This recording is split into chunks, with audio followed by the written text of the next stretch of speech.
All praise is due to Allah in every situation. It was a note written by our brother Imam Marcellus Williams, rahimahullah ta'ala, may Allah have mercy on him, his final testimony before he was executed. And the first time that many people were introduced to this term, Alhamdulillah ala kulli hal. All praise is due to Allah in every situation. There are many celebrities and many athletes and many people who at the height of their success introduced the world to this term, Alhamdulillah, as they stood in triumph in a ring or in an arena, but probably none so more powerful than the written words of an innocent man as he was executed by a criminal justice system. Alhamdulillahi ala kulli hal. All praise is due to Allah in every situation. I want us to reflect on this term, and particularly how difficult and how rewardable it is to say Alhamdulillah when it's hard to say Alhamdulillah. Alhamdulillah when it hurts. Alhamdulillah not in a moment of triumph, but in a moment of trauma. Alhamdulillah not in a moment of victory, but in a moment of, in quotation marks, defeat. Alhamdulillah, not when an obvious blessing has been born into your life and you're carrying your child for the first time. But the Alhamdulillah when Allah Azza wa Jal tests you to have to bury that child that you welcomed into this world. The one that the Prophet Sallallahu Alaihi Wasallam said that a house of praise, Baytul Hamd, is built for. Because it's so much easier to say Alhamdulillah at the moment of receiving a blessing than it is to say Alhamdulillah at the moment of losing a blessing, and there is a difference. There are two phrases of dhikr, two phrases of the remembrance of Allah subhanahu wa ta'ala that are probably the most frequent in our lives and the most difficult and rewardable to say at certain points in our lives. The Prophet sallallahu alaihi wasallam said, "Inna afdal al-dhikr la ilaha illallah." The best form of remembrance of Allah subhanahu wa ta'ala is La ilaha illallah, wa afdalu du'a, and the best supplication is Alhamdulillah. The best form of dhikr is La ilaha illallah, and the best form of du'a is Alhamdulillah. Now, those already are the best phrases that you can say. But there is a time in your life, and La ilaha illallah is probably the most frequent dhikr that you make as a Muslim. But there is a time in your life where it will be harder to say than any other possible word in your vocabulary. And that is the moment that you're leaving this world. يُثَبِّتُ اللَّهُ الَّذِينَ آمَنُوا بِالْقَوْلِ الثَّابِتِ. Allah Azza wa Jal gives firmness to those who believe with a firm word. What is that firm word? That moment of leaving this world. And someone says to you, and the Prophet ﷺ says, prompt your dying ones to say La ilaha illallah. It's so hard to say at those moments. You see tongues tied. You see hearts shut. You see eyes closed before someone can utter La ilaha illallah. May Allah allow each and every single one of us to have their dying words be La ilaha illallah. Because the first thing you're asked in your grave, Man Rabbuk, who is your Lord? And it doesn't matter at that point how many people stood over you as you were being buried and said, when the angel comes to you, say Allah. Because when the angel comes to you, it will shake you in a way that only a person who has that deep foundation of La ilaha illallah will be able to say La ilaha illallah. So it's a frequent dhikr, afdalu dhikr. The best form of remembrance is La ilaha illallah. And the best time to say it is the hardest time of your life, which is the last moment of your life. May Allah Azza wa Jal allow us to say it. Likewise, when it comes to Alhamdulillah, the Prophet ﷺ taught us about the blessings of Alhamdulillah.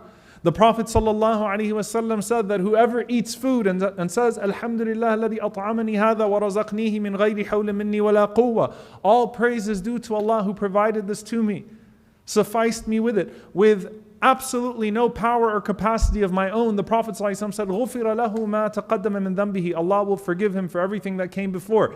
And the one who wears a new dress or a new garment and says, Alhamdulillah alladhi kasani hadha min ghayri hawla minni wa la quwwa. All praises be to Allah who clothed me with this without any power or capacity of my own. غُفِرَ لَهُ مَا تَقَدَّمَ مِنْ ذَنْبِهِ. Allah will forgive them for everything that preceded, because there's an obvious blessing.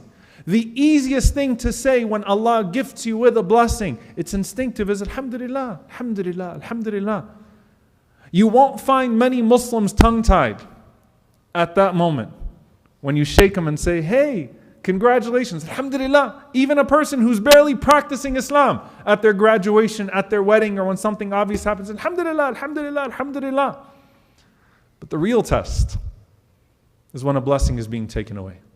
And it's more rewardable at that point. The Prophet ﷺ said in an authentic narration, Inna afdala ibadillah, that the most blessed and virtuous of the slaves of Allah on the Day of Judgment are al-hammadun. May Allah make us amongst them. People of praise. People of praise. You see, they are identified by that praise because it's not circumstantial praise, it's a condition that they have. They are people of hamd. They're people who praise Allah subhanahu wa ta'ala, as the Prophet ﷺ said, in good and in bad times. They're hammadun. They're identified by the praise because the praise is not circumstantial, it's not conditional, it's who they are. Anything that happens to them, they immediately say, Alhamdulillah. Alhamdulillah. And who was the most obvious manifestation of that?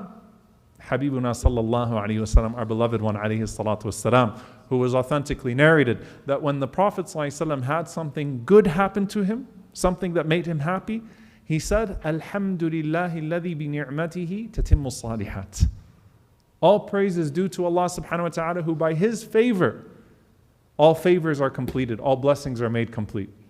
So he praised Allah specifically, Alhamdulillah alladhi bi ni'matihi tatimmu salihat. It's by His favor that these blessings became complete, when something good came to him, sallallahu alaihi wasallam. And when something bad happened to him, or something distressed him, he responded, Alhamdulillahi ala kulli hal. Alhamdulillahi ala kulli hal. All praise is due to Allah in every situation. The words that Marcellus wrote on his last statement. All praise is due to Allah in every situation.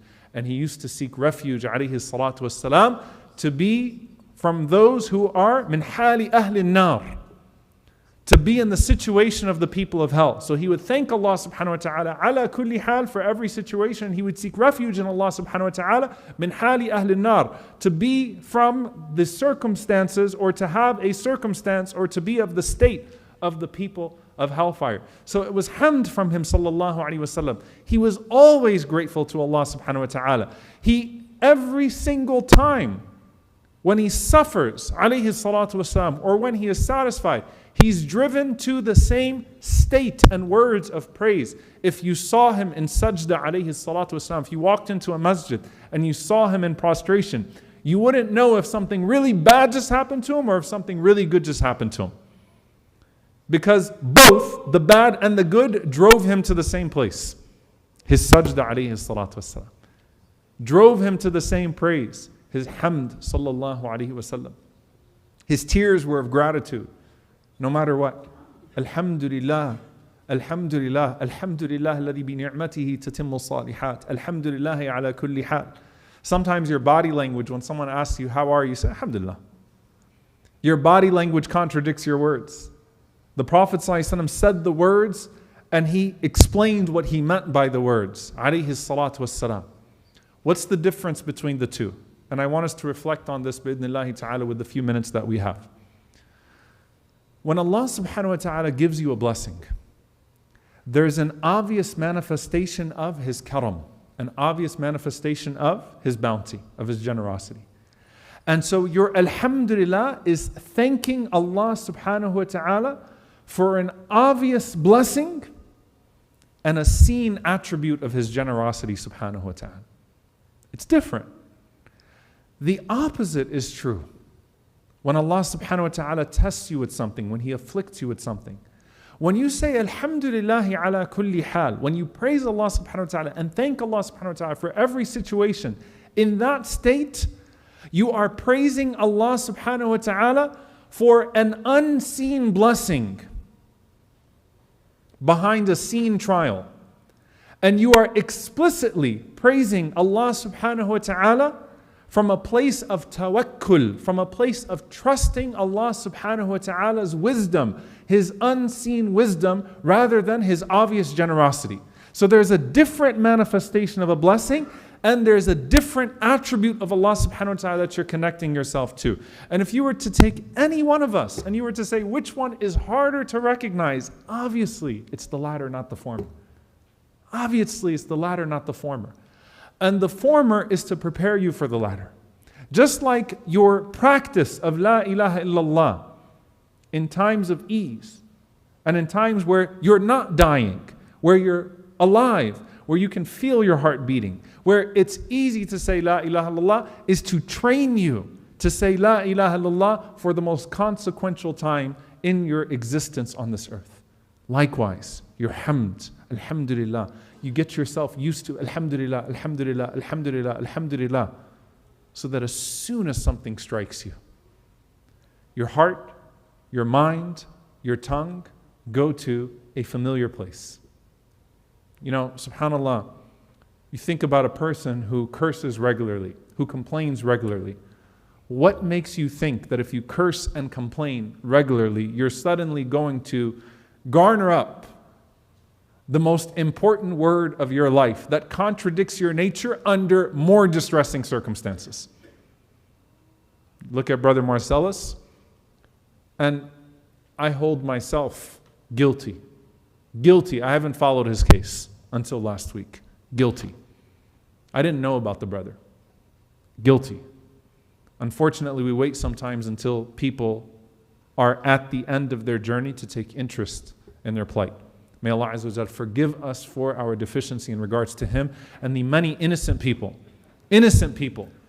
that are in this criminal justice system. But I started to watch some of his old interviews. Hamd flows. Alhamdulillah. Alhamdulillah. I guarantee you that's a brother who on death row and in prison, they don't serve you good food on death row, that would say Alhamdulillah when he finished his food. I guarantee you that's a brother who, if he got a moment with his family, would say Alhamdulillah. You don't garner that stuff up at the last moment of your life unless it was a familiar place during your entire life. And so when is the most praiseworthy praise? It's when the least obvious blessing is present to you. When Allah subhanahu wa ta'ala tests you and afflicts you. And at that moment, the same person, the same heart, the same tongue that would praise Allah for the obvious blessing, for His obvious karam, for His obvious generosity, can praise Allah subhanahu wa ta'ala for the unseen blessing and the unseen wisdom. And that is Hasbunallah wa ni'mal wakeel. Inna lillahi wa inna ilayhi raji'un. All of these are expressions of praise to Allah subhanahu wa ta'ala, because at the end of the day, they are all admissions of our vulnerability to understand, to think, to do in a way that matches what Allah subhanahu wa ta'ala has given to us. We're admitting deficiency with all of those statements, and so they are all statements of hamd. They're all statements of praise. Alhamdulillah. Inna lillah. We belong to Allah. A statement of humility. Allah Azza wa Jal knows and I don't know. A statement of humility, a statement of praise. You're praising Allah's knowledge. Allah subhanahu wa ta'ala controls and I don't control. You're praising Allah subhanahu wa ta'ala's power. You're praising Allah subhanahu wa ta'ala's authority. And the best, alhamdulillah, is the one you say with a smile on your face and with a heart that's beating with praise. Because let me tell you something. Rasulullah sallallahu alaihi wasallam didn't feel sorry for himself. We read his seerah alayhi salatu wassalam. We feel sorry when we go through the moments of devastation, the moments of him burying his children, the moments of rejection. The Prophet sallallahu alaihi wasallam didn't feel sorry for himself. It's important for us as well not to feel sorry for ourselves, but to say Alhamdulillah for everything that Allah Azza wa Jal has given to us to be grateful for. May Allah make us from Al-Hammadun. May Allah make us from those who praise Him in every situation. May Allah subhanahu wa ta'ala enable us to properly thank Him, to properly remember Him, to properly praise Him. Allahumma a'inna ala dhikrika wa shukrika wa husni ibadatik. Allahumma ameen. Aqulu qawli hadha wa astaghfirullah li wa lakum wa li sa'iril muslimin fastaghfiruhu innahu al-ghafurur rahim.